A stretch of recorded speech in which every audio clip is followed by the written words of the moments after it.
What the hell? Come on, man.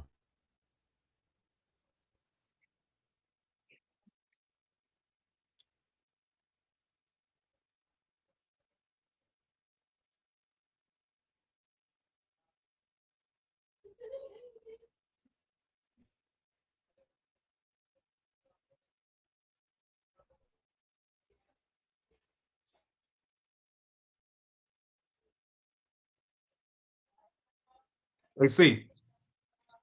What up? Just make sure just check your phone or your text when I text All right, I got what. I did think Justin got better. I think he can lead this team. But at the same time, there's a unique situation where I have to look and our staff has to look at everything. And that's exactly what we're going to do. And that's the same with free agency. We're going to look at our free agents, get with my personnel staff, do evaluations, and again, make the best decision we can for this organization to take the next step. But I'm really proud of where we are and where we're going. We came up a little bit short of our goals this year, but I have no doubt where this team is going. Good afternoon. Hope everybody's doing well. Just reflecting on the year, really just the gratitude piece of this is want to thank Ryan. Ryan and I confer and talk every day about roster, about football decisions, and through the adversities this year, we got closer. It's our year two together, and our bond is even stronger than it was after the first year. And I just want to really just publicly appreciate, say thank you to him. Same thing with George, and Kevin. Just remarkable, being able to get wisdom, discernment on decisions, to have a sounding board there. We meet with those guys once a week, but also the door is always open and you can always talk to them. And that's something that we can always use and utilize, and we do. So that's big. And then really for me, just thanking the players. What's up, Craig? You say the time has come. Can you hear me? They have into this season. And we came out, the last part, really starting to play really good football. And that was because of their hard work. The investment they had, they improved, and they grew as individual players, and we grew as a football team. You can certainly feel that during the year. It really doesn't happen unless we do the piece before that, and that's the building of relationships. And I talked to the local media that's sitting in front of me. I see you guys, a couple of times a week. I was saying, you guys know this, that we spent so much time on that, and that was the foundation, the glue that holds teams together. And we did not cut any corners when it came to that. And we spent time, took attention on that. That was a big part of us being able to. Okay, cool, man. The foundation really is built and established through the players we select. And Ryan does a wonderful job of that. His staff does a wonderful job, and we're always going to select guys, and you can feel that love of football. And when you have that piece, the selection piece of those they play with great energy, they're great teammates, they care about the game, they want to do skill improvement, everything that takes to be a great football team, they do that. The guys that love football, so that's going to be a big point going forward. As we look at this whole season, we're playing the long game on this. There's a long game to this, right? So the first year, we draft all these wonderful players, right? You think about, Kyler Gordon, Mako Sharp, right? Brisker, Sandman's in there, all those guys, right? Braxton, those guys are a foundational piece for us, right? And those guys all played, right? All those rookies played for us and did a wonderful job. And then the second year, same thing, draft class, right? Really strong draft class in the second year. Playing with our right tackle, obviously the 2D tackles inside. They played with a lot of football this year. Our two corners that were young that play a lot of ball for us. A receiver, young, playing in there. And then to me, it's those are the foundational pieces. And then we had a unique year last year because we were able to have all this capital to be able to the money, the funds to be able to now take this huge, free agency class and also put those classes together with the draft classes. So to me, that was the magic. And I want to thank the players for that, because that's two draft classes and then that big free agency class to be able to really form what we now call the Chicago Bears. And there's some dynamic players in that free agency class that Ryan did an awesome job with. You talk about, Maine and TJ and, Justin Jones and, D-Walk and, the trades, of course, with Sweat, and DJ. Those are dynamic players. And so we're so excited about that future, bringing those guys together. But that also took time. CNG EP. And the guys really did a great job. There's a lot of stuff going on right now. I want to thank those guys. We're going to get to it. And then you talk about the guys that were here. So just bear with us right now as we get a couple of things going, wait on a couple of people. So tune in for us. Leave a like and a follow and a share, man. We got the Ryan Poles and Eberflus was here when we got presser right here, man. So let's see. What do y'all think about that presser?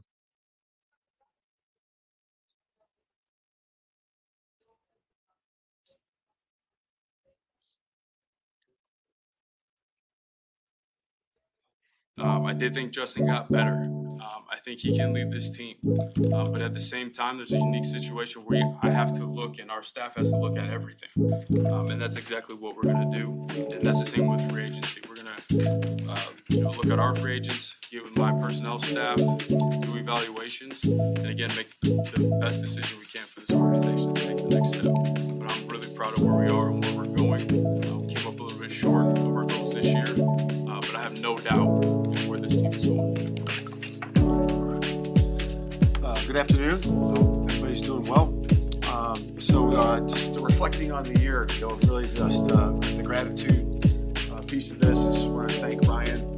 Ryan and I confer and talk every day about roster, about football decisions, and through the adversities this year, we got closer. It's our year two together, and our bond is even stronger than it was after the first year. And I just want to really just publicly appreciate, and say thank you to him. Same thing with George, and Kevin. Just remarkable, being able to get wisdom, discernment on decisions, to have a sounding board there. We meet with those guys once a week, but also the door is always open, and you can always talk to them, and that's something that we can always use. Yeah, leave a like, leave a follow, share. So that's big, and then really for me, just thanking the players. They put everything they have into this season, and when we came out, the last part. There you go. Really and that was because of their hard work. The investment they had, they improved, and they grew as individual players, and we grew as a football team. You can certainly feel that. Hey, Bobby, can you hear me?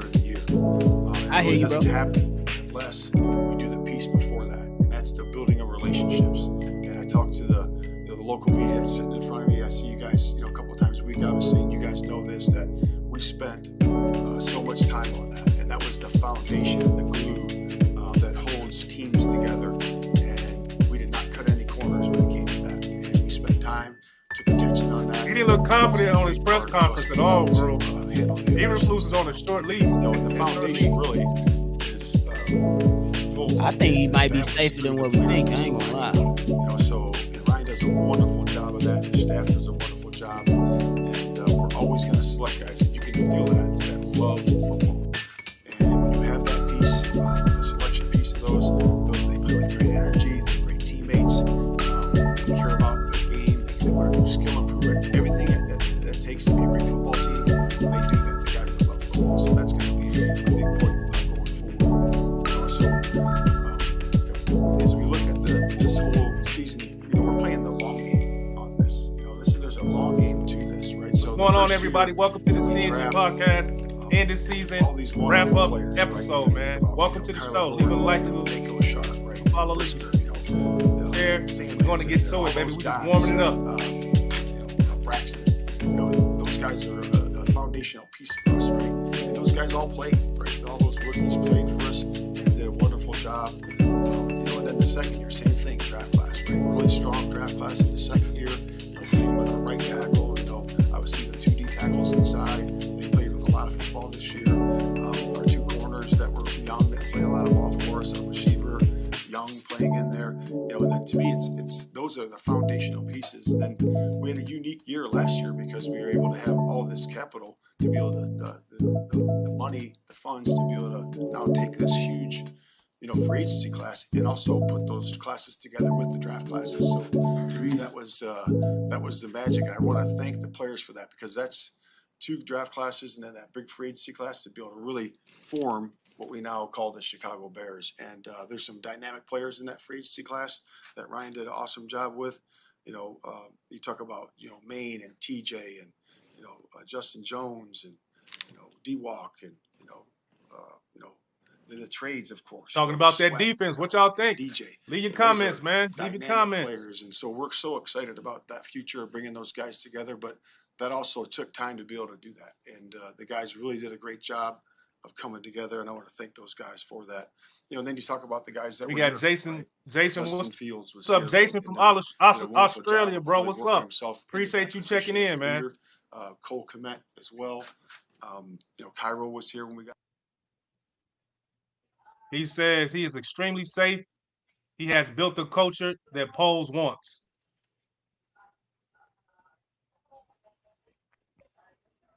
All right, give us 1 second. We're going to hit you guys with this intro video, then we're going to get to it. Yo, what's up, everybody? This is G Walker, one half of the CNG Podcast. And I'm CJ, the other half of the CNG Podcast.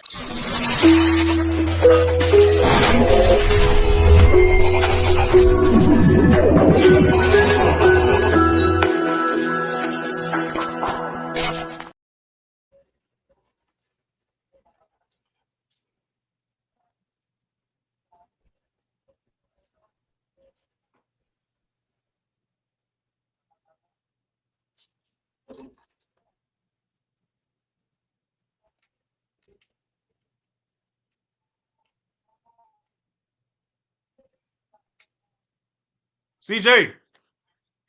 What up? Can you hear me?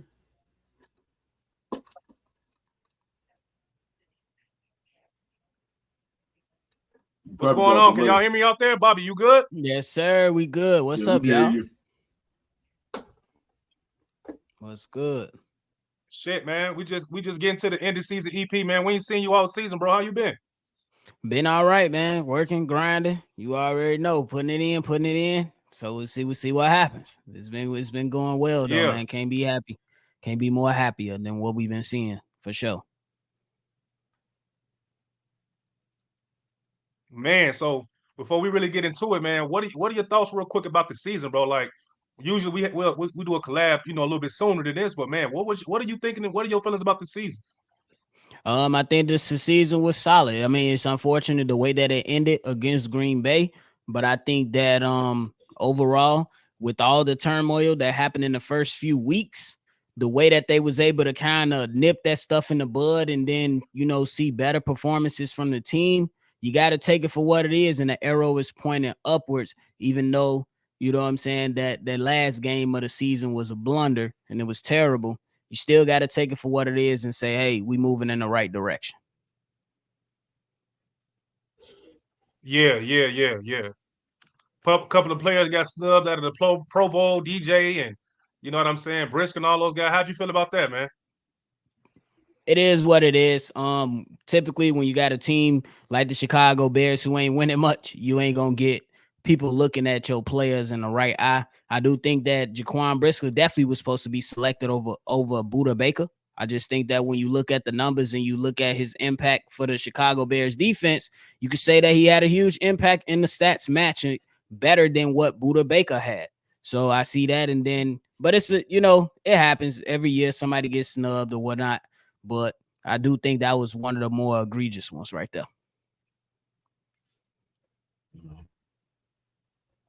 Yeah.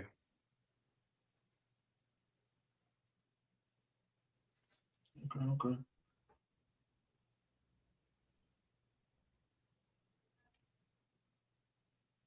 So we got this first picture up here with Poles and the coaches and whatnot.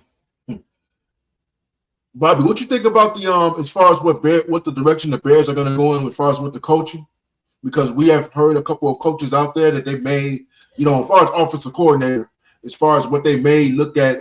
Who's your favorite on that list so far? If you have seen that list already. For the offensive coordinators, you mean? Yes, sir. So for me, I want Shane Waldron. I think he's number one on my list. I would look at Clint Kubiak. I don't think that's a bad choice. And then they had the other guy, Liam Cohen, as well. But number one is going to be Shane Waldron, is simply because if you look at the guy, he has the experience. He comes from that West Coast offense. He's gonna look what he did with Geno Smith. And I think that when you talk about a lot of things that he was able to do, is that one, when he was down in a couple games that he, coached, he didn't panic. He still stuck with, hey, we're going to run the ball on first down. We're going to make the defense have to play honest football and things like that. So I had to look at that, because it was multiple times to where you look at Luke Getsy and you'll be like, okay, because I believe it was the Cleveland Brown games with Luke Getsy. The Bears get the ball before the half with 2 minutes and 27 seconds left, y'all. They only ran 27 seconds off the clock before they gave the ball back to the Browns. So right. That's what I'm really keying on. Do you understand the situation that you're in whenever you're playing in the game? So Shane Waldron, number one for me, bro. Okay. Yeah, I like that analysis as far as with him, because I thought with Luke Getsy, a lot of times when he was in bad positions last year, as far as the Bears offense being behind, he kind of went away from what made things work. So I think that's a good analysis of that guy, that what you mentioned. I like Kubiak as well. I like both of those guys. Yeah. So now my biggest thing is this now, because I think a lot of this goes back to, and I think we're going to talk about this a little bit later. It goes back to who the Bears QB is going to be moving forward, because I think that has a lot to play in the next OC. I don't know if these guys are leaning more towards, okay, we're going to work with Justin if we end up getting a job, or we're going to work with Caleb if the Bears get him number one. So I think a lot of that has to go with which quarterback the Bears are going to go with moving forward. I agree with you 100%. Yeah, and I'm gonna chime in, man. I'm gonna just say this, because if we're gonna get another quarterback, because he just declared today, am I right or wrong, Bobby? Yeah, it's today. Did he declare? Yeah, so he just declared today. So the chips are starting to fall. We're starting to begin to see what the Bears could possibly do, because he's undoubtedly the number one prospect, the number one pick quarterback coming out of the NFL. So Bobby, I haven't had a chance to ask you anything. So what are you on? Are you going to take a quarterback, keep Justin, or are you going to trade that pick down, bro? Because he's declared, bro. So what do you think? It's a tough decision, bro. And honestly, right now, as the YouTube GM that I proclaim myself, this is probably one of the toughest decisions that you will have to think about, for sure. Because on the way that I'm looking at it, you saying, hey, continue to build this team out. I believe that you still need more in the trenches, and then you still need more offensive wide receivers, and then you can see. But I also think that on the flip side, you have to consider, you know what I'm saying? You have to consider contracts. You have to consider Justin Fields continuously having those up and down seasons. You know what I'm saying? He ends the seasons well, right? But it's always a rough start. So you got to come to terms with that and think about it. And then it's just a lot of ways that you can go with it, because I'm on the side of that. You can build this thing out kind of like how the Eagles always do, or San Francisco always do, to where the infrastructure is good. The offensive line is good. The defensive line is good. And then you could just drop a quarterback in there, and you have a little bit of wiggle room to make your mistakes, because you know that your team, for the most part, is going to put up wins to keep you at least all right. So the fans and everybody can be like, all right, cool. But it's a tough decision. Me personally, right now, I was on the side of build this thing around Justin Fields, but you got to look at everything first. You got to do your due diligence, bro. This can come down to a few days before the draft, or even on draft night, for a decision, for sure. It's tough. All right, before we get to the next piece, I'm going to speak on that. I'm going to get to some comments. We got Craig right here saying wheelchair Eddie needs to go. He said he ready to rumble. We got Carlos right here saying build this team from the trenches out, drafting the QB this year makes no sense. Bobby, I'm going to go back to you, man. You just said building the team from the inside out. So he's saying drafting the QB doesn't make sense. So that goes to your point. So it doesn't make sense to draft the QB, or is it that Caleb Williams he just got to be that dude. You know what I'm saying? Which one? I mean, I think I wouldn't say that it doesn't make sense, because if you think on the sense, you could say, hey, this is the best situation a Bears quarterback has come into probably in his history, right? Your defensive line is only missing maybe one more pass rusher. Your offensive line may be missing 2 more pieces, and you got the 5th most money when it comes to cap space. So it makes sense in a way, but you still gotta. The thing is, when it becomes difficult, you still gotta tie all that in with how the guys in the locker room feel about Justin Fields, and will they buy in to a Caleb Williams? Yeah, I feel you, man, because the guys got to buy in, man. So, it's like you don't want to mess up the chemistry, right? So you got a quarterback that's been here. Guys are taking up for him. Guys want him here as their QB. As far as DJ Moore, Brisker said something about him. So that chemistry is so important, right, Bobby? The chemistry is very important. But then I also think that if winning cures everything. So if this guy, let's just say they take Caleb Williams. If he comes in and the Bears hit the ground running with a 3-game winning streak, then what are we saying? Because after that point is, hey, we winning. It's out of sight, out of mind, right? CJ, what you think, bro? Actually, before I say something, let's go to that last comment, because that's very interesting what that guy said down there. Oh, hold on 1 second. So this one right here. No. The last one. The last one down there. Hold on. Let me get to it. There we go.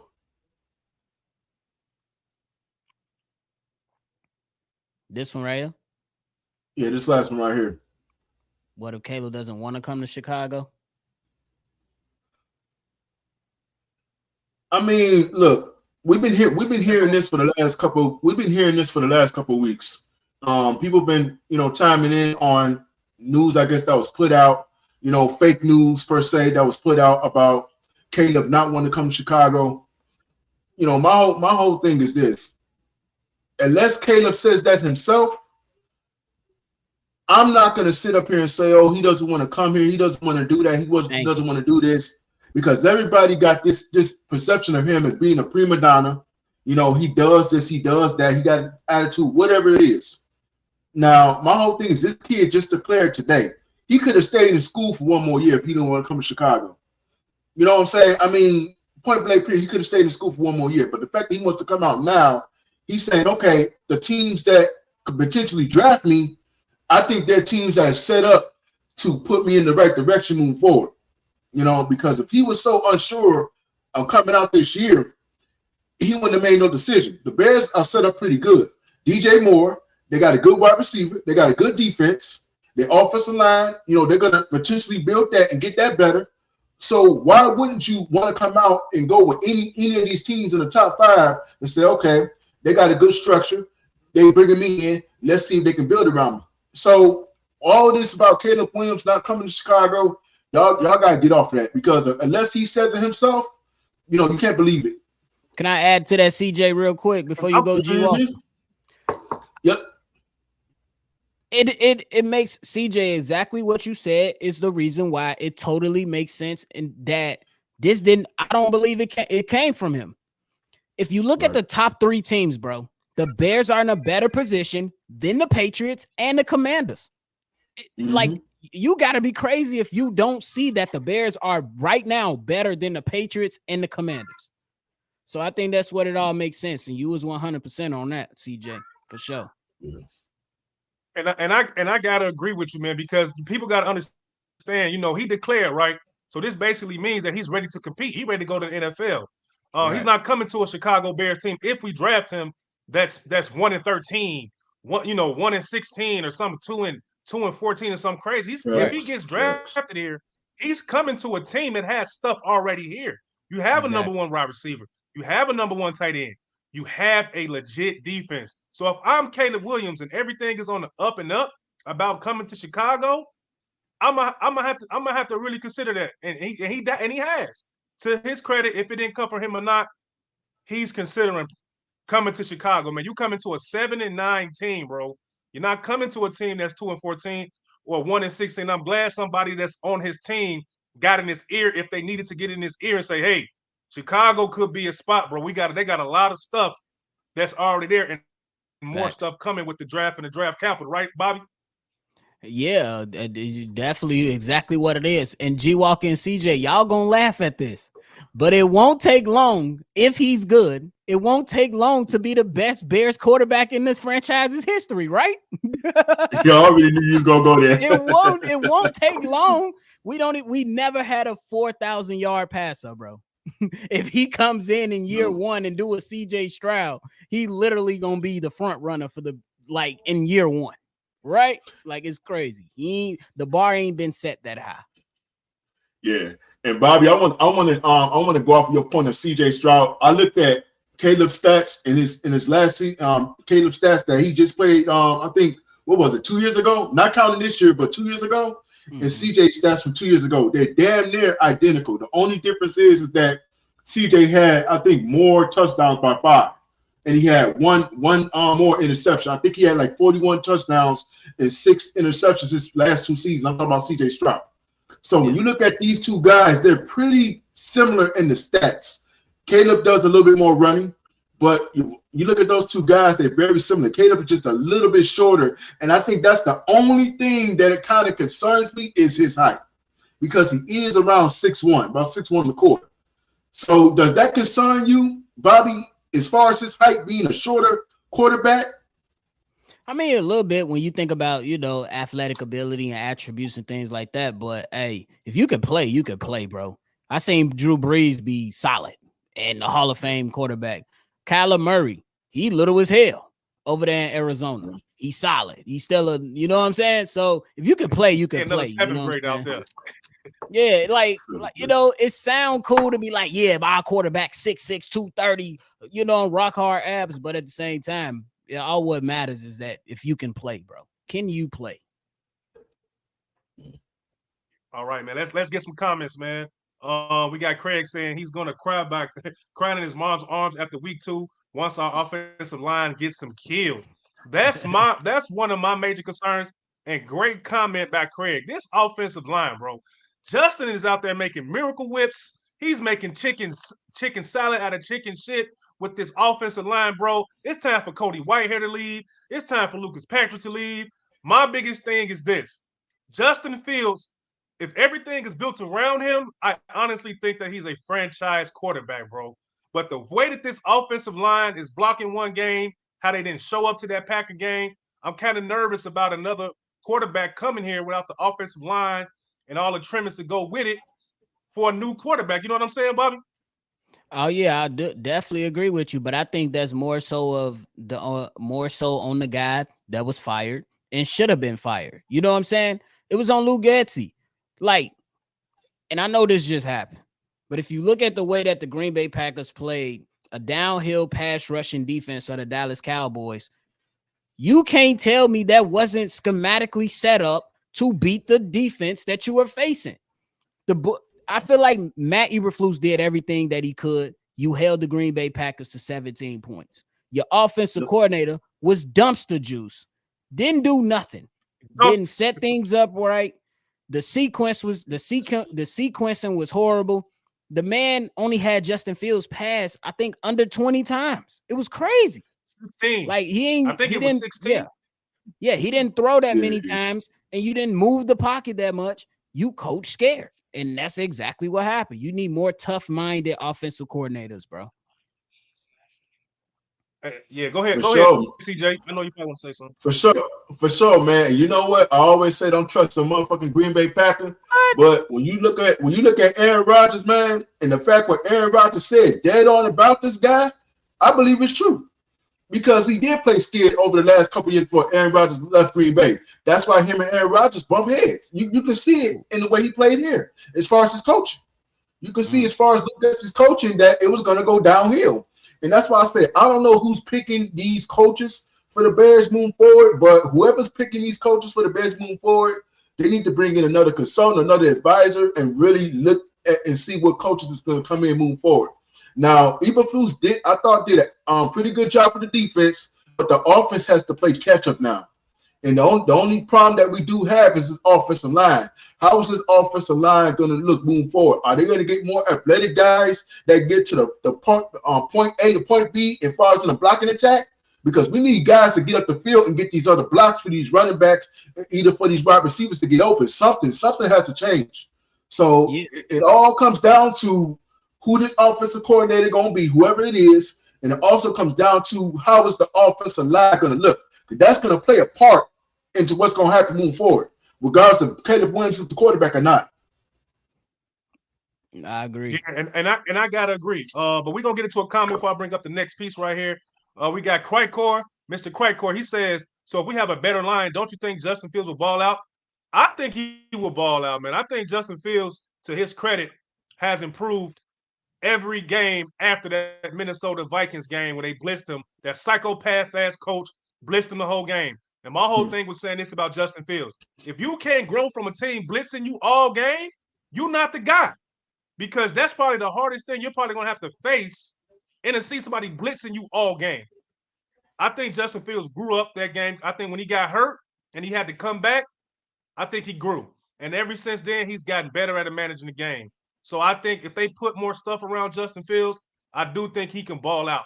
But I think he's on the wrong side of time because he's behind the process of when a great quarterback gets an extension. Am I right or wrong, Bobby? What you think? I think that you're right. I think it's just right now it's just a tough thing because if the Bears didn't have the first overall pick and they was just stuck at number 9, it wouldn't even be the question. But you in a unique situation to where you have to consider this now. You cannot go into this offseason and not do your due diligence and make sure that you look at everything because you need to be a winner. It's been long overdue. And then on CJ's point, when it comes to the offensive line, I think, CJ, we seen a lot of good weeks. And that's when, like the week prior, the Atlanta game, the Bears offensive line dominated. And I think it was started because of the offensive coordinator. But because we know the strength of the offensive line, it was let's run this ball down your throat and then let's open everything up. It was just that the coaches, they were scared and they leaked out onto the field. They were scared, bro. And it was sad. I do think we need improvements with you, though. I'm with you on that. Still improve, for sure. We got Craig right here saying he blitzed. He said he blitzed all game because he knew Getsy is too stupid to adjust to it. You know what? Unreal. That's a great point. He probably was too stupid to adjust to it. Like he probably was. But I do think Justin grew because I think when a team speeds up your processor like that, I think it sped him up, but at the same time taught Justin how to calm down. You know what I mean? So I think he really grew from that game. And one of the announcers, I think we was playing Atlanta Falcons, said the same thing. I said he grew from that Vikings game, man. So I'm gonna bring up one more thing right here. CJ, you can take it over whenever you get ready, man, because I know you got stuff you want to put up here. But we're gonna go back into one thing that we didn't talk about. And Bobby, you brought it up earlier. I think about Eberflus right here. And it said, let me take this comment down. It says, Poles had better pray his chosen coach is the right man for the mission, or Eberflus might not be the only thing losing his job next season. And I'm going to say this right here. I don't think it's necessarily because because Flus sucks so much. It's the fact that he whiffed on 2 coordinators, the offensive one and the defensive one, bro. He whiffed on both. It ain't like we kept one. We got rid of both, bro. So that looks crazy to me, Bobby. What you think? I think that me personally, I think Ryan Poles should be safe. I think he should be okay because again, I don't think Eberflus should have been fired. I'm not a big fan of him, not anymore. I sold. Me too. I only got one stock left, just for hope. One stock, but everything else I sold, bro. And the only reason I still holding on is because I believe that the Bears, through all the turmoil, you was able to win your last 5 games at home, bro. That's big for a team that has playoff aspirations in the future. And you know what I'm saying? I've been asking this question the last few weeks. If the Bears' last game was a loss to somebody else other than the Packers, where everybody would have been that pissed off, probably not. So you got to look at all things like that. But I think Pose is a good GM, and if he don't hit with Eberflus, he should get another shot at another coach. Great points, bro. CJ, what you got to say, man? I mean, Bobby said it correctly. I mean, there's nothing more to it. But at the same time, you can't. A lot of people, I've been seeing a lot of comments blaming Eberflus more than Getsy, which is crazy to me. That's crazy to me because you can obviously see the defense making the big jump and the big improvement over everything else. And G. Walker, you kind of spoke on this, bro. We said that, hey, the last stretch of the season is going to come down to which side of the ball is gonna come out more determined, the offense or the defense, and that's gonna determine a coach getting fired. Me and you both said this, bro. So at the end of the season, we saw the offense going to shit a little bit here and there, and it cost Getsy his job. So this guy remaining the coach, I think as far as his defense, he understands what his defense is supposed to look like.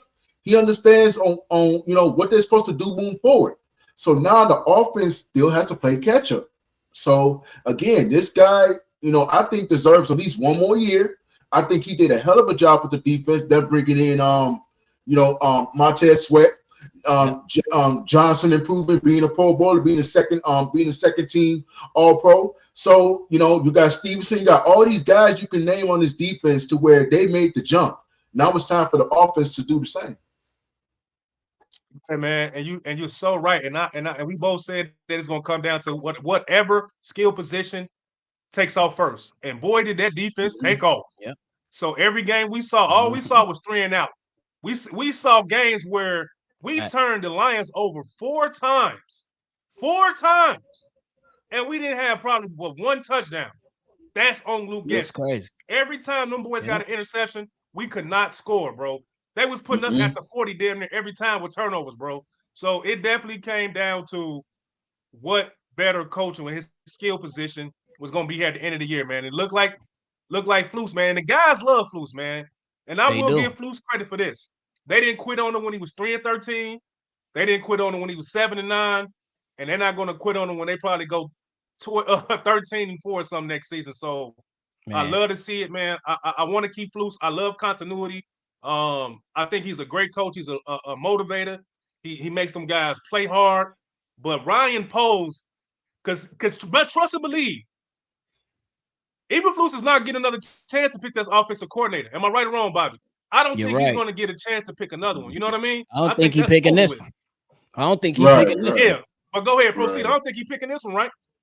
No, I don't think he's picking this one at all. You looking at we gave you free reign. You chose a rookie head OC and a guy with minimal play calling experience in the DC. One of them resigned at the start of the season. The other one was so atrocious. We almost lost our whole minds talking about this guy, and it was ridiculous to the point to where your quarterback in one of the last few games of the season was like, "Bro, let's get under center," and it was caught on camera because he's trash. So you don't get another chance. Kevin Warren and Ryan Post should be right there in the interview rooms, right with him, picking the right guy, because you can't screw this up. You have to get the right guy now. You have to. Man, I think that we're going to get to some comments. We see the comments, but I think this OC hire is more important than some of these draft picks, bro. If we don't hit on this OC coming here, bro, we can fold all this shit up. Just fold everything up, bro, because the defense is going to get wasted. It's all going to get wasted, bro. So this shit right here, Poe's job could be on the line if they don't hit on the offensive coordinator. I'm not too much worried about the defensive coordinator because we can always rely on Flus calling that defense. Right. But the OC to help with the complimentary football, boy, they got to smack it out of the park. But, absolutely. We got Oswaldo Vasquez saying, is Williams that good? I don't know, bro. He's a prospect. I heard he's been compared to Elway, the best prospect since Andrew Luck. You know, it's a lot of names going around for this guy, but he got to play, bro. He got to play. And personality it does matter. We got Craig saying sweat effects changed his defense. It did, bro, immediately. JJ needs to he got to give Sweat a piece of that bread when he get paid. Bro. Facts. Take him on a nice dinner. We didn't see. Go ahead, Bobby. I was just gonna say, take him on a nice dinner. Yeah, take him on a nice dinner. Go ahead and get him a rib. Prime rib. You know what I'm saying? Medium Give him well. prime rib. Yeah. Yeah, prime rib. What's up, Tyler, man? I see you just like the page, too. ESPN saying Bears could get the 8th pick for Fields, meaning Chicago will hold the 189 if we do trade Fields. What do y'all think about Jaden Daniels? 50 touchdowns, 40 passing, 10 rushing, 3,800 yards, 1,100 rushing. I actually had that piece of content in here, Tyler. You kind of jumped ahead of us. But since you part of the show, I'm going to bring the content right up front, bro. Hold on one second. Let's do it. We saw the same thing. Let's do it. Hold on one second. Bang, here it is right here. You see that? See? Yeah. This is how you know you got real Bears fans in here, man. Real Bears fans know what's going on. Keep it ahead. So, to Tyler, the Bears could get the 8th pick if they trade Justin to the Falcons for a first round. Like you said, we'll get the 1st, the 8th, and the 9th. Bro, I think I'll cry. CJ, I'm going to cry if this happens, bro. I'm going to cry. Hey man, I'm gonna tell you like this. It's definitely a possibility. And look, I wasn't gonna pull this up until later, but I'm gonna go ahead and just pull it up right now. Just look at the prospects of what the Bears could do if they trade Justin Fields. Let's go ahead and let's pull that up real quick. So let's say the Bears do draft Caleb Williams. As y'all look down this list can change every day, but this is just what I got right now. If the Bears do get the 8th pick, they could get an offensive lineman. They could get Dallas Turner from Alabama. It could go either way. With the 9th pick, they could end up getting Malik from LSU, or they can get Romy, the new wide receiver that just pretty much popped up and say, hey, I'm declaring this year. So that's another big wide receiver, 6'3", 215 pounds, runs a 4.3. So the Bears can go either way, whether they do it or not. The Bears got a lot of chips to play with. They ain't hitting at the casino right now. They getting big at the casino right now, so they can go either way, and they can really build this team going which way. Hey, we don't know. We just gonna have to find out. But man, I'm liking what I'm seeing as far as what the Bears could do with the options they have. I agree with you. I think that you got a lot of options right now. This, man? I was just gonna say y'all got a lot of options. That's why you got to sit there and evaluate this entire thing. Last year they traded the 1st overall pick on March 10th. It's going way past March on this one, in my opinion. Mm-hmm. I could be wrong, but I think it's going way closer to April, and I think a draft the last week of April. So it's going to be real close to draft night, so we can figure out what the Bears are going to do. Yeah, man, it's going to come down to the wire, bro. Like, I personally, man, we 7-9. I mean, I want to keep Justin Fields, but I won't. But see, the thing about Justin Fields, you have to be transparent and objective for what you're seeing with your own eyes. Agreed. But I think he's grown, so I can't nitpick too much. So, because once I see Justin Fields is grown, now I can look at the wide receiver too. We need that. Now I can look at the center position. We need that. Now I can look at the right guard position. We need that. Just because I've seen the progress of Justin Fields, it's easier to point out the flaws. Just like it's easier to point out the flaws of what we need when we play the Packers, when we playing against their defensive line. You can see how bad it was. Just like we can see when JJ was out, we couldn't get any pressure on Jordan Love because as good as Terrell Smith is, he's not JJ. As much as I like him, he's not that. So it's easier to see what these players are doing now that they're improving. So, man, it's going to be hard, man. I want to keep Justin. Hell, I got his jersey. But at the same time, if we can flip the quarterback, bro, and get better, we're going to get better. It's about the name on the front of the jersey, not the back of the jersey. So your feelings, and as we all like Justin, I want wins, though. I want a stacked team more than I want some extraordinary quarterback that can't win because we don't have a defense and offensive line. You know what I'm saying, CJ? Yeah, right. And what Bobby was saying, too, that this is going to go way into April. And the reason why I agree with Bobby saying that, because you got to think about it. The Bears have 2 first-round picks in the top 10. They have to evaluate a lot of talent. So this thing is not going to be a quick decision. It's going to take time. You've got to take time in doing this. We're talking about you're going to possibly get 2 franchise-type players in the top 10. You can potentially get 2 of them, not 1, but 2. So the Bears have got to play this very carefully. This is not going to be a quick decision. Oh, we're going to make this decision up tomorrow and we won't be done with it. No, this is going to take months. So Bear fans, y'all just got to sit back and be patient and see what's going to happen. But I definitely like the options that the Bears have.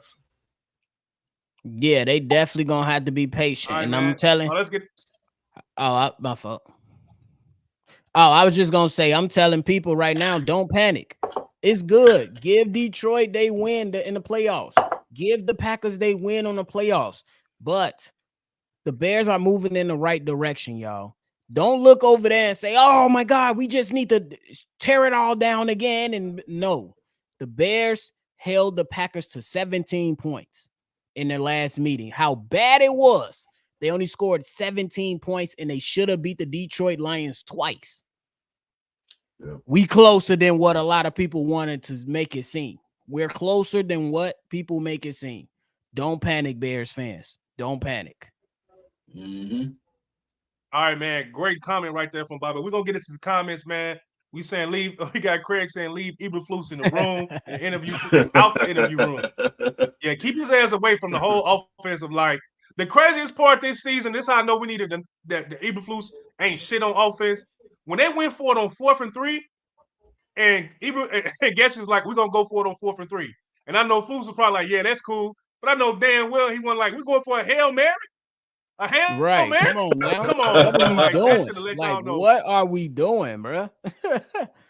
It's crazy. Oh. Fucking Hail Mary. But let's get some comments, man. We got Craig talking about a tomahawk steak is more like it. Don't talk about JJ giving making sure he gets sweat something to eat for this crazy turnaround in his career, man. Bear down, y'all. We got Mike. What's going on? What's going on, Mike? Doubled the wins from last year. Yeah, man, Mike. Yeah, we doubled the wins from last year, man. And that's the goal of a GM. Everything that we look for as far as a fan base, the real fans, all we wanted was an improvement in talent, improvement in draft picks, improvement in the quarterback position, improvement in the defense. Everything has gotten better outside of the offensive coordinator and the play calling. So 7-9, man, you are what your record is. You know what I'm saying? So you can't get over that. We got Craig saying I don't see that happening personally. He probably talking about the draft picks. We got Craig again. So I think DJ gonna have a big say in what happens at QB, and we know what he wants. Yeah, and I think at some level that does matter, but at the end of the day, that's Ryan Poles' decision. To be fair, Ryan Poles, and Bobby, you can speak on this if you want to, whenever you want. Ryan Poles has already committed to Justin Fields before. So how many times do you think you're going to get the number 1 overall pick to pick a quarterback? You know what I'm saying, Bobby?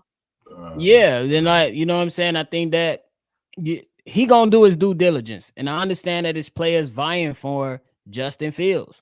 But all the things that people bring up, the 10-28 record, the bad starts to the season, the solid finishes to the end of the season, it's all facts.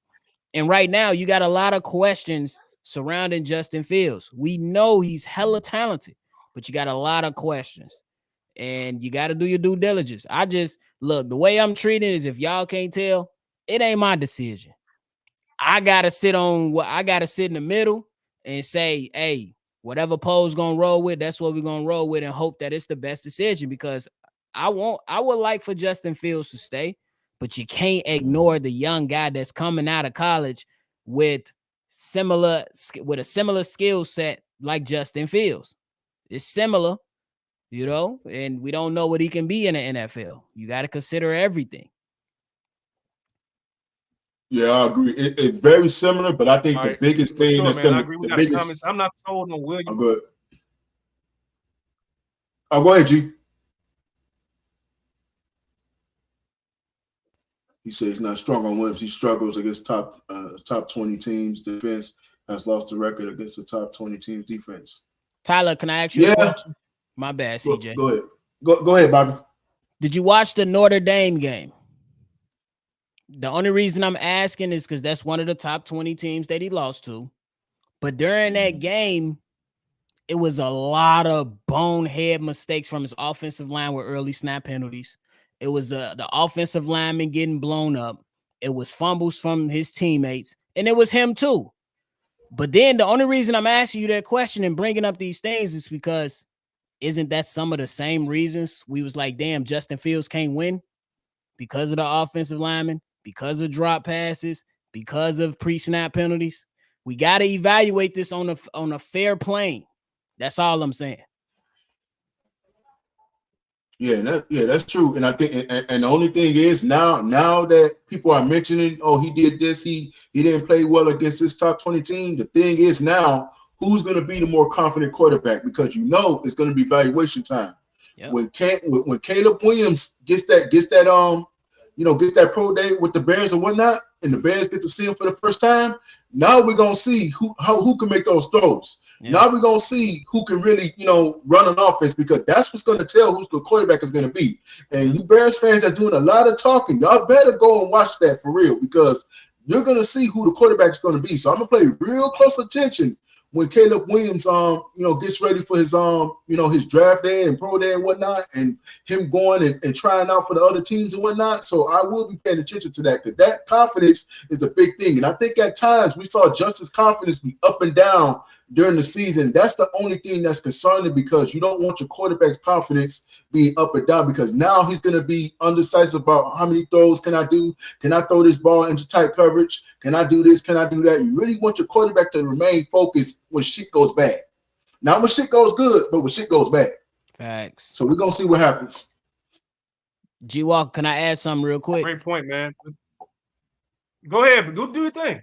So CJ, you said watch out for names and other things. It's a name that's out there that I'm gonna be watching closely. Rich Scangarella. He's the QB coach that's been working out with Caleb Williams, who follows the Kyle Shanahan tree, who comes from that tree. The Bears been looking at coach OCs from that McVay or Shanahan tree. If somehow, some way, Rich name get tied into all this, I'm going to start leaning towards Caleb a little bit more. Right now, I'm in the middle, but I'm watching names that's being associated for the offensive coordinator spot and watching, because it's going to start telling me a lot if you start following the clues and stuff. So just wanted to throw that out there for the people listening. Okay. No problem, bro. You know, man. You do your thing. Yeah.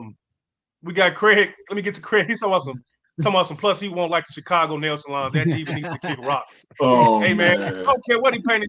If he can throw that ball in 20-degree weather, man, outside on the lake, 300-some yards, 3 touchdowns, man, he can paint his nails whatever fucking color he want to paint. Straight up. I do not care. And Craig, I'm glad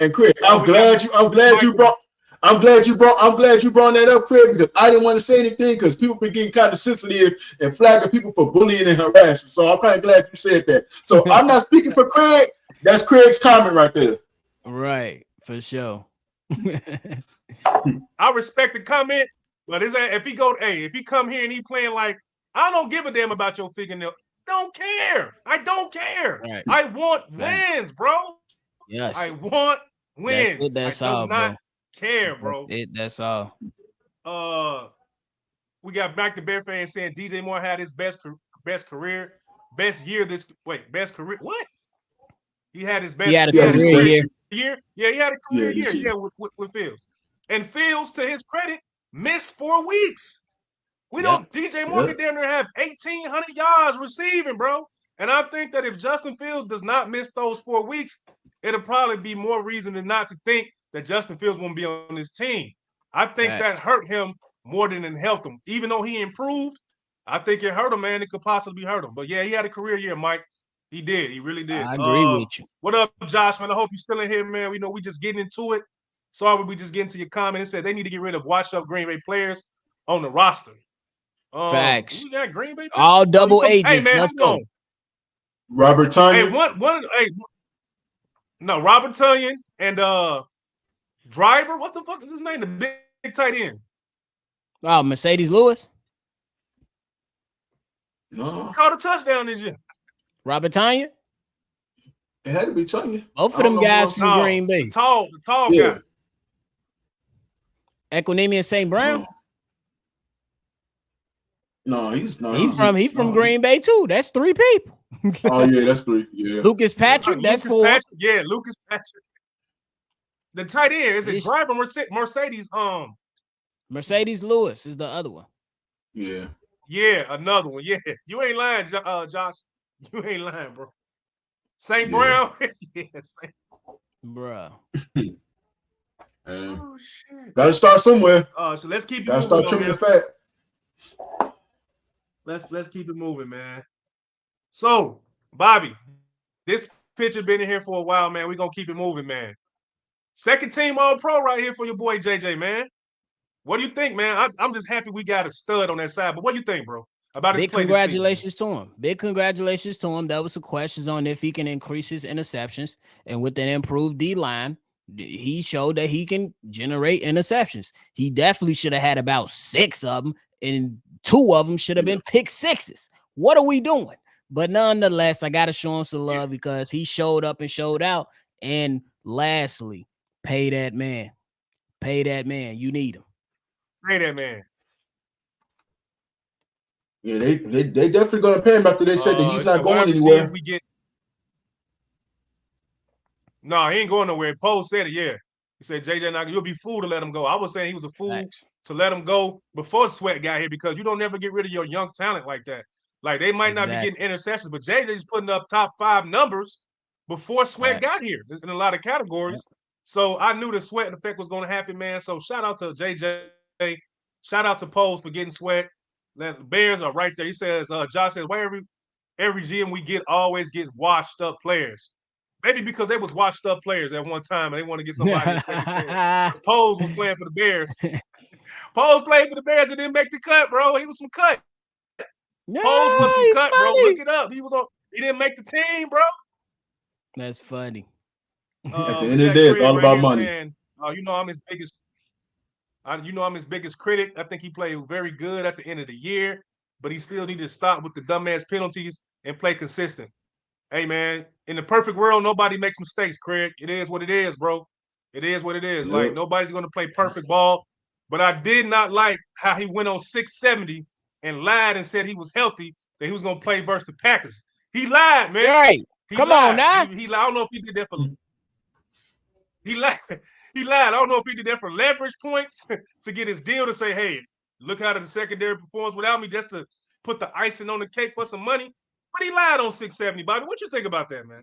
Man, you can't be telling us that because we definitely thought that you was going to play and then Friday injury report come out. We worry. Come on, man. What are we doing? We got to be better than that. He got to make up for it. I ain't going to lie to you. Hey. Bobby, I'm gonna say this. Man, do you think Eddie Jackson will be on this team next season? Thank you, Josh, for the question. Y'all really, and y'all in the comments really making the show too, man. Good job, man. But Bobby, what you think? No, I think that's one of the guys you got to get rid of. He was letting guys blow past him. He was letting guys blow past him all season. Seemed like he was afraid to get in there and tackle and hit somebody. You know what I'm saying? And it's unfortunate. And you save money by cutting them. You save money by cutting him and Cody Whitehair. Goodbye. Get rid of him. Facts. And I like what you say. Facts, CJ. I said facts on that. I've been saying Eddie Jackson, is not the same player, and I think the reason to that is Vic Fangio, because that's the only time you see him flourish in that man's defense. That's fair. And Fangio ain't been here since when? 2-3 years ago? Yeah. 2018, yeah. So that's about the same time, and he was a Pro Bowl at that time. Exactly. So it's all about defensive systems, man. And he just doesn't, to me, fits Eberflus' system at all. So I think you gotta get rid of him. Yep, I think it's time to get another young bull up in there, coach him up, and make him good. I think that's what it's time. It's time to transition on to the next from Eddie Jackson. I agree. So I hope that answers your question, Josh. But CJ, I see something you put in here. About how another wizardry deal by Ryan Poles. I'm gonna pull it up, bro. Yes, sir. Man, look at this, everybody. Talk about this, CJ. Hey, let's talk about it now. We know a lot of people was very upset with the Chicago Bears getting rid of Roquan Smith. He wanted $25 million. Ain't no way in hell he was gonna get it. And then the man didn't have an agent and tried to negotiate with the Bears, which made it worse. So at the end of the day, they ended up getting rid of him. They end up getting this guy, TJ Edwards, for 3 years, I think 21 or $24 million. And look at his numbers. Look at the numbers that they had in 16 games this past season. It's crazy. 3 interceptions for TJ, man. 2.5 sacks. The tackles are the same. Solo tackles are the same. recover fumbles, force fumbles. I mean, I think Poe did a hell of a job. What y'all think, Bobby? What you think about this? Oh, he did a hell of a job because you got 2 for the price of 1. I know TJ Edwards is up there, but let's not forget Tremaine Edmonds. Both of those contracts combined is, I think, still a little bit either at or a little bit below on what Roquan Smith is making. And plus the production for itself. TJ Edwards was Iron Man this season. He was healthy and he was a playmaker. And that's what you want to see out of your linebacker. He was able to rush the passer, get interceptions, and tackle when needed. He was able to get tackles for loss, all that. So, hey, I love it. I love it. I'm gonna say this about this, man. Ryan Poles and Ian Cunningham are some damn wizards, bro. They got this man on a Scottie Pippen 1995 contract. This man This is insanity, bro. And the fact that he outplayed Roquan. Everybody, we got to keep Roquan. We got to keep. No, the hell we don't. This should have gave Ryan Poles some flowers when he did this, bro. This man, and he from Chicago, bro. Like, this has been a beyond impressive signings by Ryan Poles, his staff, his scouting team, all these people up in the front office, man. Like, I have zero concerns whatever choice that Ryan Poles decides to do with this draft pick, bro. And I've never said that about a front office the whole time I've been a Bears fan, bro. I have no concerns. I got a small concern. I'll rephrase that about the offensive line, but I really don't have no concerns, man. This is incredible, bro. Agreed. I agree with you.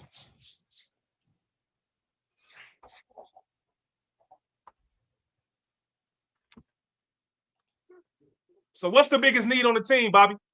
What's the biggest need? What are we doing with the outside of quarterback? Outside of that quarterback position, what is the first thing we taking, man? What is the biggest need that you want to see outside of quarterback? You either got to get you. I think at this point you got to get you a left tackle or a center. That got to be your hits, and I don't care how you do it. You got to get you. Poles, since he's gotten here, his drafts have been defense heavy, in my opinion. Now it's time to go offense heavy. It's time to go offense heavy. I believe you got cap space where you can get a veteran in on across on the other side of Montez Sweat. Boom, you should secure that. I prefer experience with the center position, but if you can't get one that's good enough, you definitely need to be drafting another center. You definitely need to look at Joe Alt from Notre Dame and maybe even some more, because Nate Davis, let's keep it a buck, he probably had two or three games that was good this season.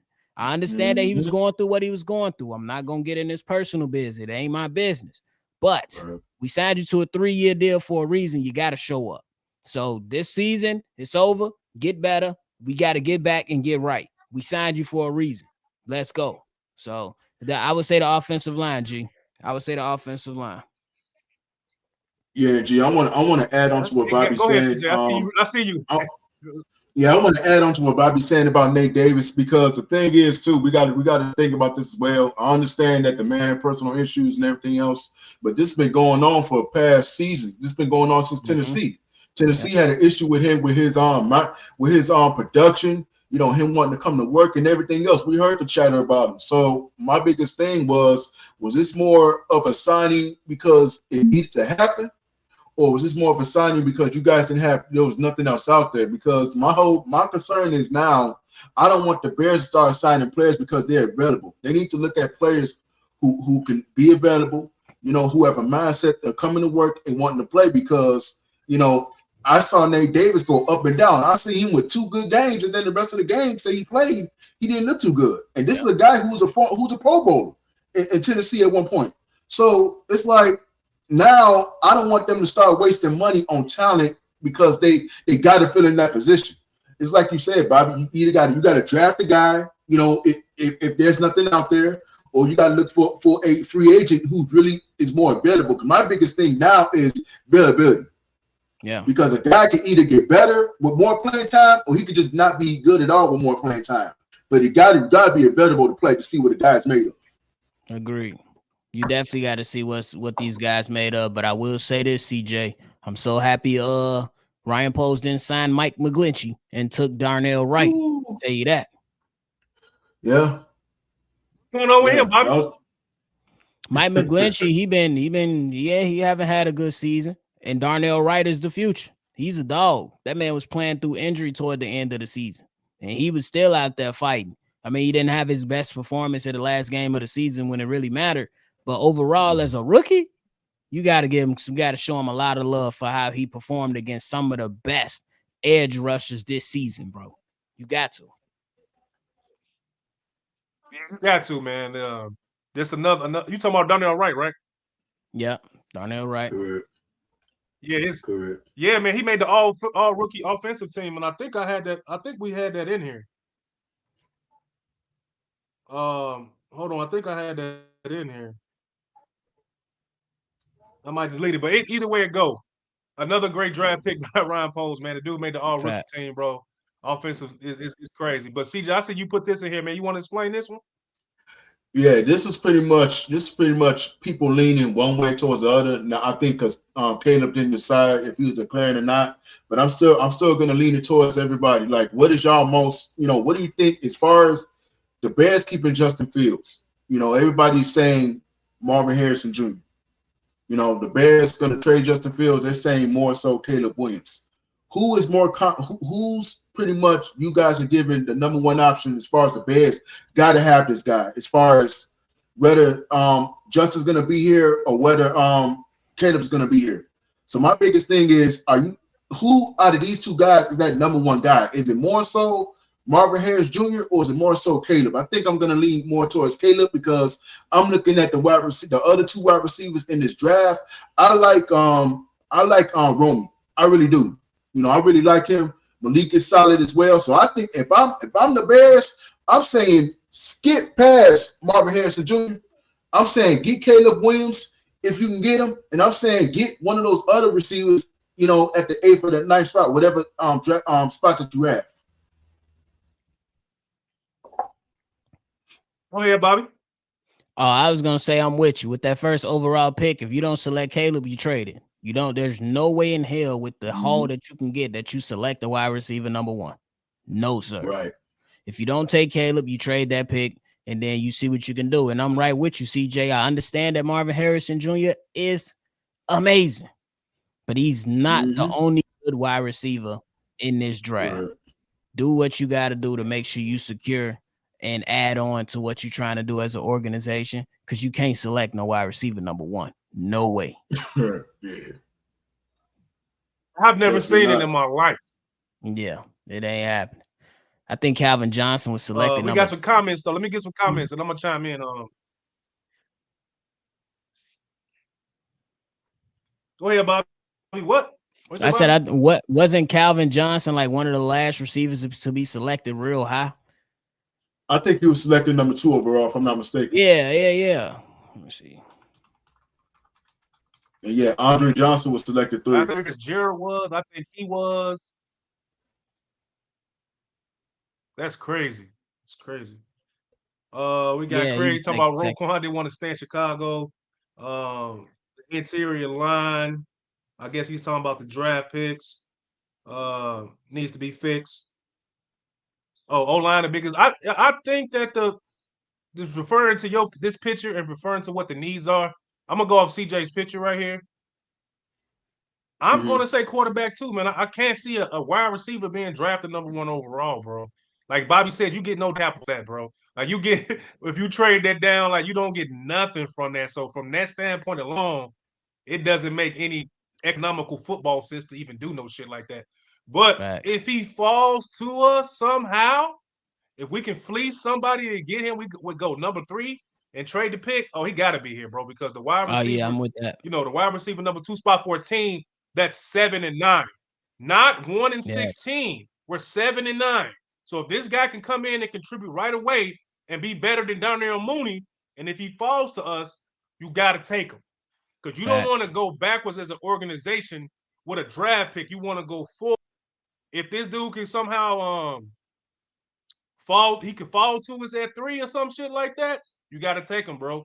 Next season, we should be a playoff team in my expectations, because you only didn't split with Green Bay. Everybody else in the division, we split with. We split with them. So what's going to help us get over that hump to get that NFC North division? Is it a wide receiver number 2? I think it is. I think this dude could help if he could fall to us somehow. You know what I'm saying? Yeah, that's why it's a lot of things that you need to consider, because if you're looking at how the Bears played the Detroit Lions, Matt Eberflus was handling Ben Johnson for the most of the game, and he's the coveted one for a head coaching job. And Matt Eberflus was schooling him for the most part, at least in that first game, but he totally whooped him in the second game. Yes. So, and then against the Vikings, you had some, you got your split. So you just got to continue to build, bro. That's what it comes down to. You can't focus on everybody else. Focus on Chicago Bears. We want a winner. Enough of this mediocrity stuff. Okay, I can definitely agree with that. I can agree with that, bro. And I'm saying if he fall to us and he could be better than the second round, he could be better than St. Brown, and he could be better than Tyler Scott. Like if he come in right away and be that, bro, we taking off. Because it's the small things, bro. Like you have to have a real team, a totally built team to beat somebody like Green Bay, bro. You got to have damn near everything to beat them, bro. As much as we all thought Jordan Love, and a lot of Packer fans said Jordan Love was trash, that team that he got around him, bro, you clearly saw that Chicago Bears as a team did not have all that, bro. Like it's so obvious. Thanks. But Ryan Poles said in his press conference that there's less holes on his team. Somebody asked him last season, how many holes do you see on the team? He said like 8. He said it was a lot. And somebody asked again in the press conference, how many holes do you see now? He said it's way less. And we all got to agree because we're 7-9. So we're right there to take the division. So if this kid come in and help, albeit, man. But we got Craig saying Chalking Up Davis was the biggest bust in free agency. I got to agree. CJ, then Bobby, I guess he asking you, they said, what are your thoughts on Jenkins? Dude is an animal when he wants to be, but he's very injury prone. Bobby, what you guys say? Ahead, I mean, when you got to carry the offensive line, you're gonna be injury prone. Somebody get this man some help, because like a lot of the times this man is getting injured on stunts that Lucas Patrick can't pick up, and the Bears was bogus by putting him next to Cody Whitehair. But he does have his injury concerns, but you got to take it for what it is at this point. Like I think that's why I think that they should go heavy offense in this year's draft and rack up on offensive linemen. Get as many up in here that you can. I know Post took his shots for getting some in the 4th, 5th, 6th rounds, but take a few more bites at the apple in the earlier rounds, 2nd round, 3rd round. See what you can get. See if you can get a guy that you looked at in one of the Senior Bowls or something to figure it out.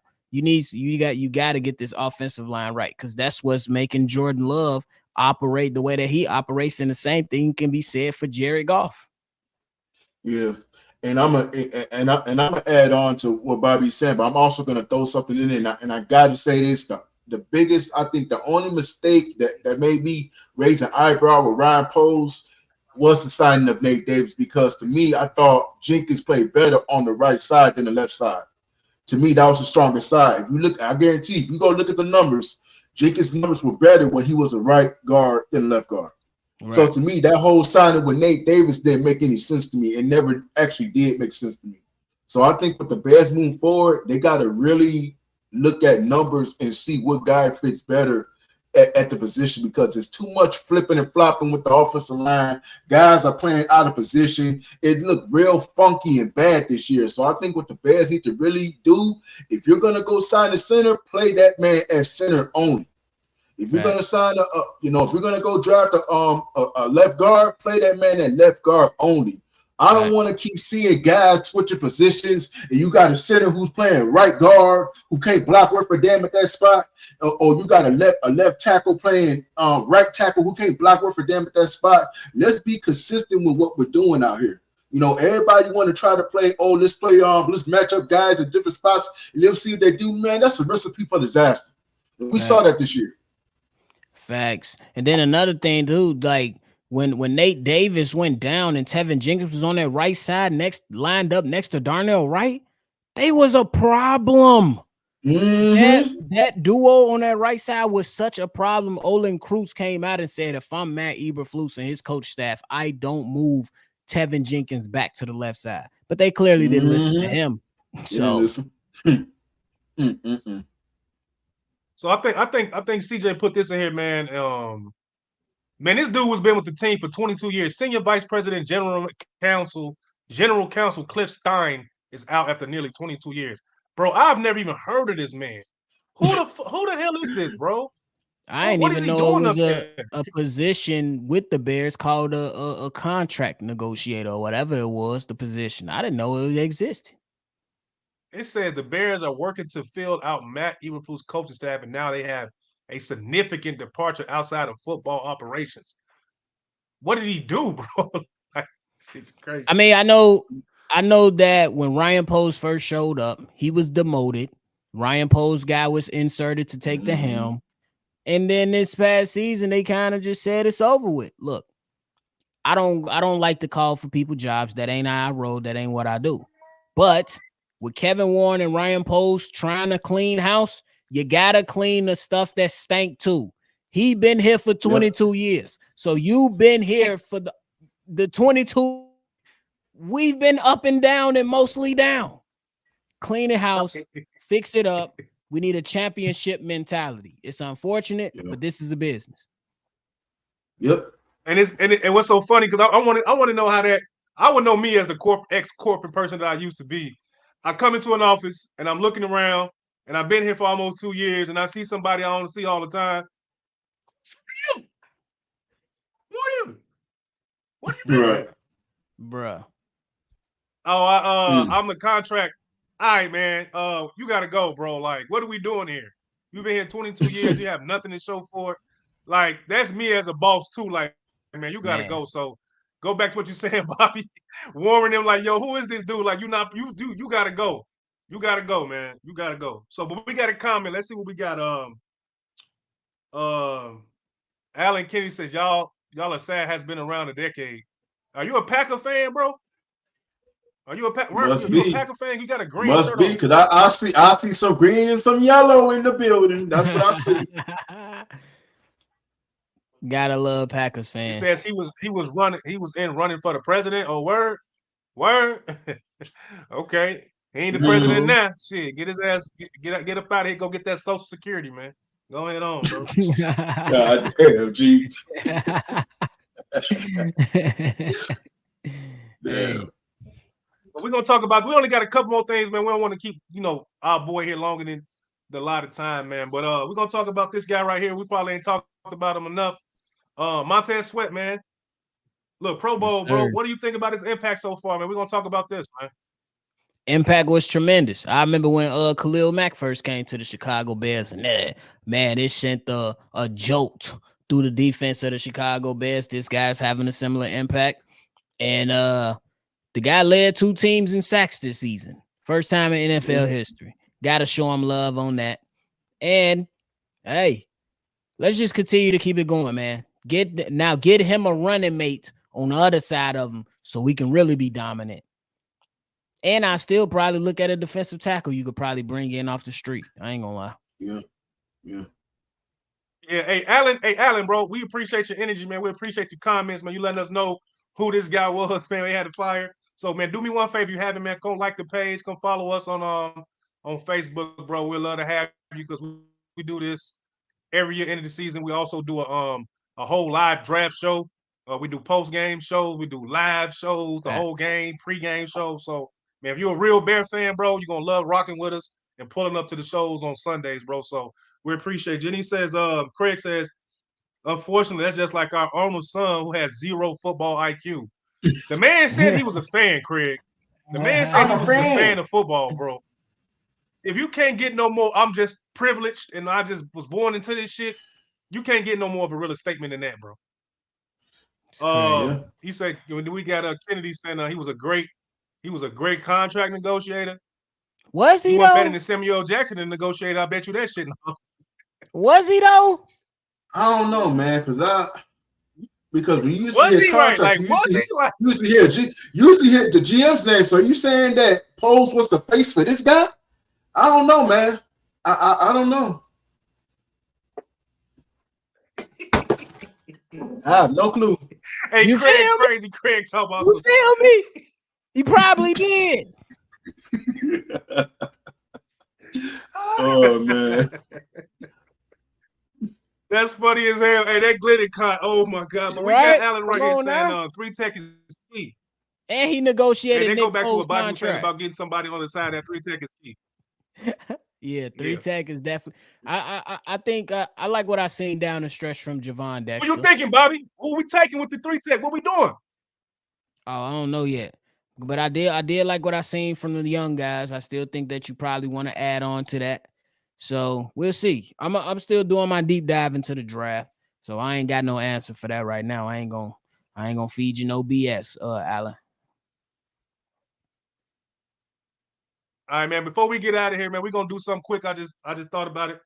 We're running out of time, but we're gonna get Bobby's. We're gonna get all of our anybody in the comments. We're gonna do this thing called player grades real quick, man. We're gonna do a live. It's gonna come up next season. So we got a couple of players. We don't have all the players, but we're gonna go first with Bobby. Give me your player grade. Anybody comments, you can comment. Player grade. Who is this? What you giving them, Bobby? I will give him a. I'm gonna go with the first thing I thought. Probably like a B minus, C plus. It's like right in now. C plus, CJ, what you got? I'm leaning more towards B minus. And that's just the fact that he finished the season. I thought that he's, the way that he started, which was, I don't know what the hell happened after that first couple of weeks, but when he came back, I thought he had a better performance. I'm gonna give him a solid B, bro. I'm gonna give him a solid B just for the gradual change that he did every week. You know what I'm saying? He saw how Tyson Badgett, B-A-D-Gent, bad. Man was bad. If you I can't believe some of y'all. Fan, right, man. If you're a Tyson Badgett fan right now, bro, I don't know what to tell you. I'm gonna give him a B plus for he did grow, man. He grew, and he grew. Bobby, what we give player grade? Darnell Mooney, man, what you giving him? This is all me personally. Majority of this grade falls on the shoulders of Luke Getsy, to be honest with you, and it's got to be the D plus. Like literally, he wasn't really that good. Didn't really have any breakout games. And it's unfortunate to him. I think a lot of it is on Luke Getsy because Luke Getsy used to, real quick, my bad. He used to always try to have Darnell Mooney or Tyler Scott as that sprint, that clear route to allow DJ Moore or somebody else to come in with that in route that they love to go to when they absolutely needed a play. And I feel like he was treated unfairly. So I'm gonna just go with a D plus. All right, hold on. I think when we start doing them, I think Scotty, my boy Scotty, gave Fields a B minus. Craig gave Fields a B minus. I guess now we get into the D plus. Darnell Mooney D plus.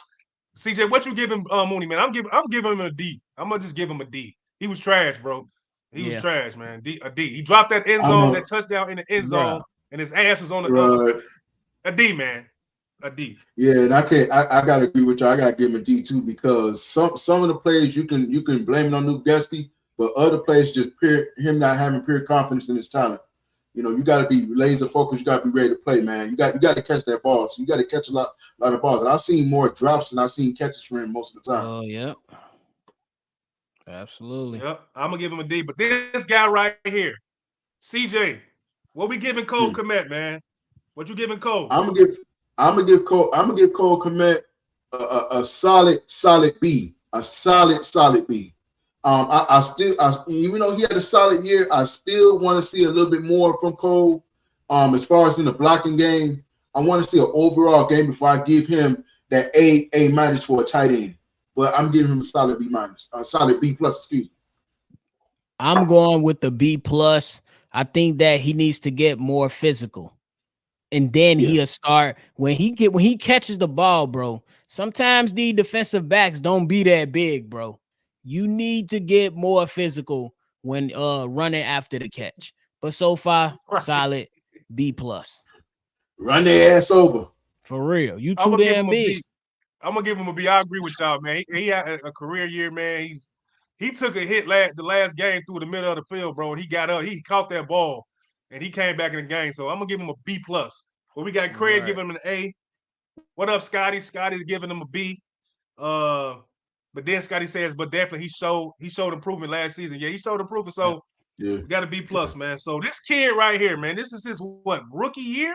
Second? This is his rookie year. What are we giving Tyler Scott? I'm giving him a C, man. I'm gonna give him a D. I'm gonna give him a D. Just cause, man, because when he was targeted, he dropped the ball. But Bobby, what you giving him? I think this kid had a lot of opportunities. I'm gonna go with I'm gonna just give him a C. He a rookie. I'm gonna give him a C. It was average. Hopefully he could be a little better. I think he has some opportunities to make some big plays, though. He dropped them. Hopefully he get better, come back, and be able to make those plays. So it's a C for right now. See what you got. I gotta give him a C too, man. I thought overall, as far as him coming in and playing, I thought he did a pretty decent job. So I'm gonna give him a C. Coco Melon on. Wow. Yeah, I'm gonna give him a D, man. He dropped. See, I'm grading him off plays I remember where he should have caught the goddamn ball. Where we was right there by the field goal. We could have kicked the field goal. I'm remembering shit he just did, man. He dropped, so his ass getting a D. But we got Craig giving him a C+. Scotty giving him a C-. I think I only got a couple. Oh man, Bobby, we coming to you with this one, bro. What's your player grade on this dude right here, man? I'm going to plays. I remember playing. What you giving him? It's Robert Tanya. Yeah, it's Robert Tanya. That's Robert Tanya. Yeah. I'm gonna give bro a D+, bro. Please stop bringing guys from the other teams over here. If they a Green Bay Packer, leave them alone. They do not deserve to be in the Chicago Bears uniform because they are double agents. All of them. I don't care how you put it. Bob, what you got? CJ? First of all, he looked like a big ass Mickey Barnes on steroids, the soldier on steroids. But I gotta give him an F, man. I thought he would have, came up with a little bit more. I would have gave him. I give him an F. I give him a flat out F because I thought he would have came out with a little bit more, mindset to playing. But man, it's like Green Bay with all the Green Bay players, man. It's like we gotta get them the hell up out of here, man. They're starting to run me the wrong way. Mm-hmm. Yeah, he do like a fake ass Mickey Barnes. C-.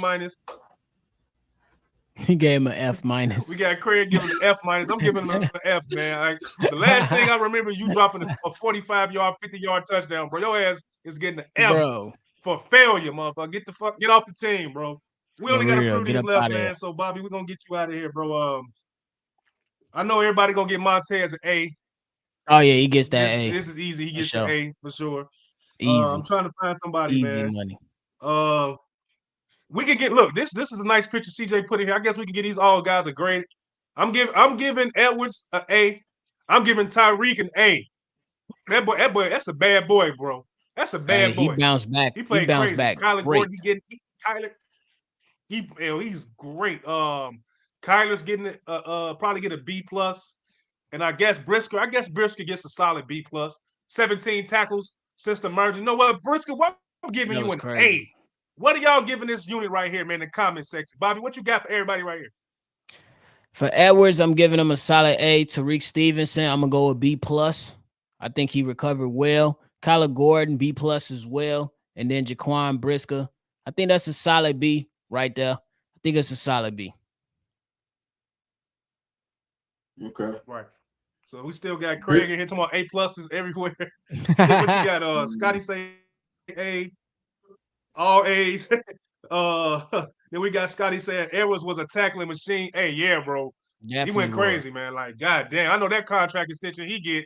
If he stays, I don't know if he's gonna be here because he probably gonna be worth too much money to be on the team that we're hoping that's a contending playoff team every year. But CJ, what you giving this unit, bro?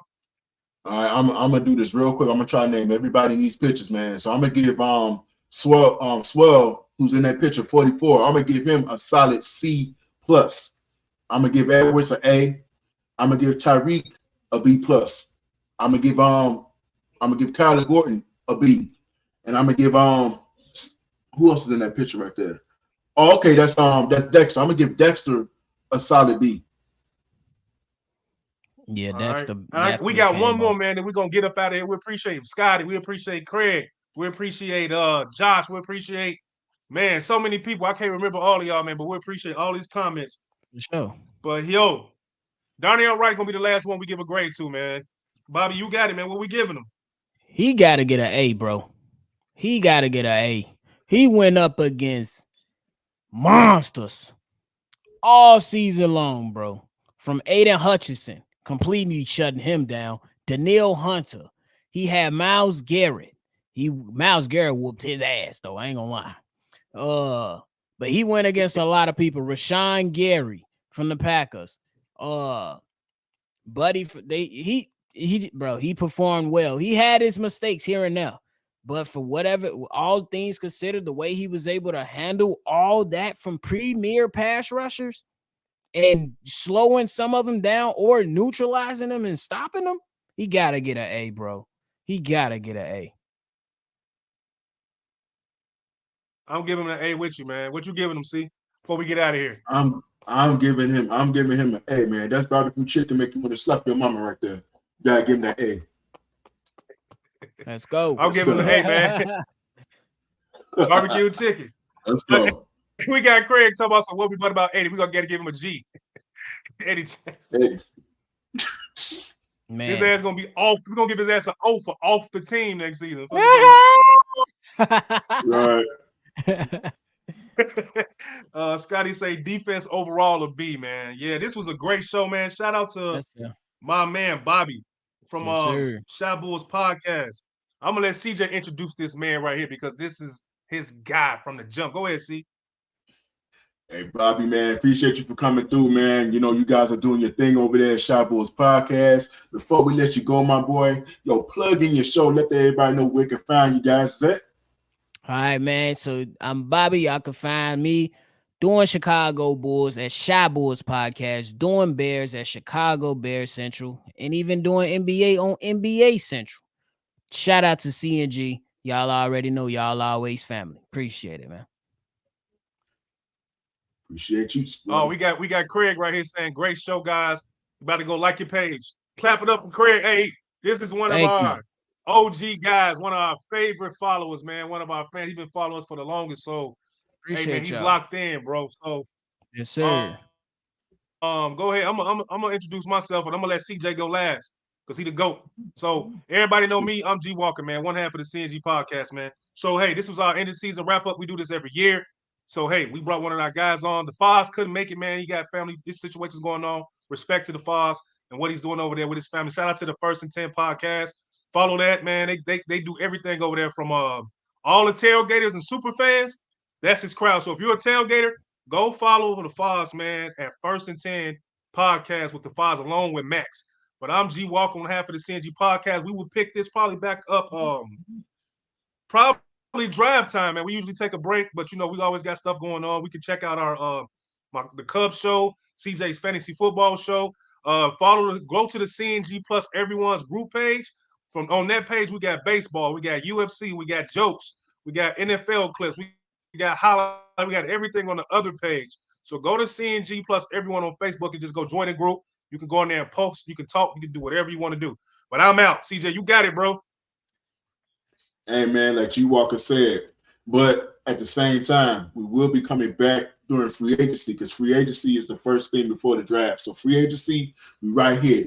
Any breaking news as far as the Bears, as far as they get rid of Eddie Jackson's ass, we on top of it. So make sure y'all turn on post notifications on Facebook. Do the same thing on YouTube because you don't want to miss what we got to say about it. But other than that, hey, y'all have a good night. Be safe out there. I know it's cold up north, down south. It's colder, so hey, everybody be safe out there. But salute to everybody who pulled through tonight. Bobby, salute to you again. G Walker, hey man, you the best partner, bro. Yes, sir. Shout out to everybody in the chat, bro. Shout out to the chat. Y'all made this show go at least 45 more minutes, man. We appreciate the love for sticking around. Shout out to the 4 people that stayed, man. Shout out to that, man. I hope you guys enjoyed the show, and we will be back. I'm going to go through these one more comments, and I know it's Craig. Craig crazy, man. We gotta get up out of here, bro. You gonna keep us in here all night, bro. Craig crazy as hell. For real. All right, man. We out, man.